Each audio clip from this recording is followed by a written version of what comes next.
आखिरी दस्तक। सुबह के 4 बजे का वक्त था जब बीड रूम के दरवाजे पर मौत की दस्तक हुई। कौन है बाहर? सोए हुए ने चिल्लाकर कहा। मैं मलकुल मौत हूं, मुझे अंदर आने दो। अचानक आदमी ने खौफ से कांपना शुरू कर दिया, जैसे कोई शदीद बुखार में पसीने में शराबूर हो। वो अपनी सोई हुई बीवी से चिल्लाकर कहने लगा कि उसे मेरी जिंदगी न लेने दो। बराहे मेहरबानी चले जाओ, ए मौत के फरिश्ते, मुझे अकेला छोड़ दो, मैं अभी तैयार नहीं हूं। मेरे वालिदैन और फैमिली मुझ पर मुनहसिर है, मुझे एक मौके दिया जाए। बराहे मेहरबानी फरिश्ते ने बार बार दरवाजा खटखटाया और कहा, ए दोस्त, मैं तुम्हारी जिंदगी बगैर दर्द के ले जाऊंगा। ये तुम्हारी रूह अल्लाह को चाहिए, मैं अपनी मर्जी से नहीं आया। इसी हैरानी व परेशानी में आदमी ने चिल्लाना शुरू कर दिया, ए फरिश्ते, मैं मरने से बहुत खौफजदा हूं, मैं तुम्हें सोना दूंगा और तुम्हारा गुलाम बन जाऊंगा, मुझे अंधेरी कब्र में न भेजो। फरिश्ते ने कहा, मुझे अंदर आने दो ए दोस्त, अपने बिस्तर से उठो और दरवाजा खोलो। अगर तुम मुझे अंदर आने की इजाजत नहीं दोगे तो मैं एक जिन की तरह अंदर आ जाऊंगा। आदमी ने अपने हाथ में एक बंदूक पकड़ी और फरिश्ते के मुकाबले में खड़ा हो गया। मैं तुम्हें मार दूंगा अगर तुमने अंदर आने की जुर्अत की।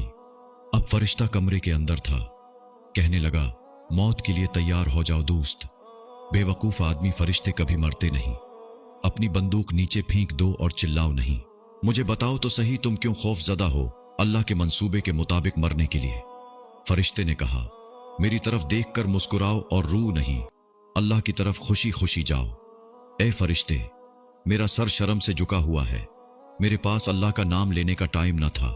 सुबह से लेकर शाम तक दौलत बनाने में लगा रहा, अपनी सेहत की परवाह किए बगैर। मैंने कभी अल्लाह का हुक्म न माना और न ही कभी 5 वक्त नमाज अदा की। एक रमजान आया और गया, लेकिन मेरे पास पिछताने तक का टाइम नहीं था।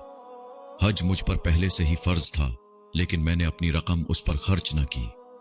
तमाम खैरातें वगैरह नजरअंदाज की और ज्यादा से ज्यादा सूद लेता रहा। बाज औकात अपनी पसंदीदा शराब पी और औरतों के साथ खाने खाए और प्यार मोहब्बत की बातें की। ए फरिश्ते, मेरी आपसे दरख्वास्त है, मेरी जिंदगी को साल या 2 साल के लिए बख्श दो। मैं कुरान पाक का हुक्म मानूंगा, मैं हर रोज अपनी नमाजें अदा करूंगा, अपने रोजे और हज मुकम्मल करूंगा। मैं तकब्बुर के गुमान से दूर रहूंगा, मैं खुद को सूद से दूर रखूंगा और अपनी तमाम रकम की खैरात करूंगा। शराब और जवान खूबसूरत औरतों से खुद को बचाऊंगा, अल्लाह की वहदानियत की तस्दीक करूंगा। फरिश्ता कहने लगा, हम वही करते हैं जो अल्लाह का हुक्म होता है, उसके हुक्म के खिलाफ हम नहीं जाते। मौत यानी मरने का हर एक के लिए हुक्म है, चाहे वो बाप माँ, बेटी या बेटा है। मैं अफसुर्दा हूं कि ये तुम्हारा आखिरी लम्हा है। अब तुम अपने माजी को याद करो, अब तुम्हें माजी याद कराया जाएगा। मैं तुम्हारे नागवार खौफ को समझ सकता हूं, लेकिन अब कोई फायदा नहीं। तुम्हारे आंसुओं को बहुत देर हो चुकी है।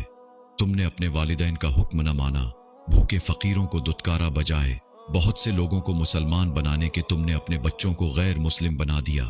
तुमने मुअज्जिन की आजान को नजरअंदाज किया, न कुरान पाक की तिलावत की, न पढ़ा। अपनी तमाम जिंदगी वादे तोड़ते रहे, अपने दोस्तों की गैबतें करते रहे। तुमने जखीरा अंदूजी से बहुत सा मुनाफा कमाया और गरीब मजदूरों को उनकी मेहनत से कम उजरत दी। घोड़े और कारें तुम्हारी मसरूफियत थे और पैसा बनाना तुम्हारी खुशी था। तुमने विटामिन खाए और बहुत मोटे हो गए। कमजोरों के साथ तुम कभी न बैठे। खून का एक कतरा भी तुमने न दिया, जो कि एक बच्चे की जान बचा सकता था। ऐ इंसान, तुमने बहुत से गलत काम किए। जब किसानों ने तुमसे दरख्वास्त की, ये हकीकत है कि तुमने कभी तरस न खाया। मैं तुम्हें बता नहीं सकता कि तुम्हारे लिए जन्नत है या नहीं। यकीनन तुम जहन्नम में रहोगे। तुम्हारे पास बचने का कोई वक्त नहीं है। आखिरकार आदमी पागल हो गया। एक चीख के साथ वो बिस्तर से नीचे कूदा और अचानक नीचे गिरकर मर गया। ऐ सुनने वाले, आप नहीं जानते कि आपका खात्मा यानी मौत नजदीक है। अपनी जिंदगियों को तब्दील करें। शायद ये तुम्हारा आखिरी साल हो, शायद ये आखिरी दस्तक हो।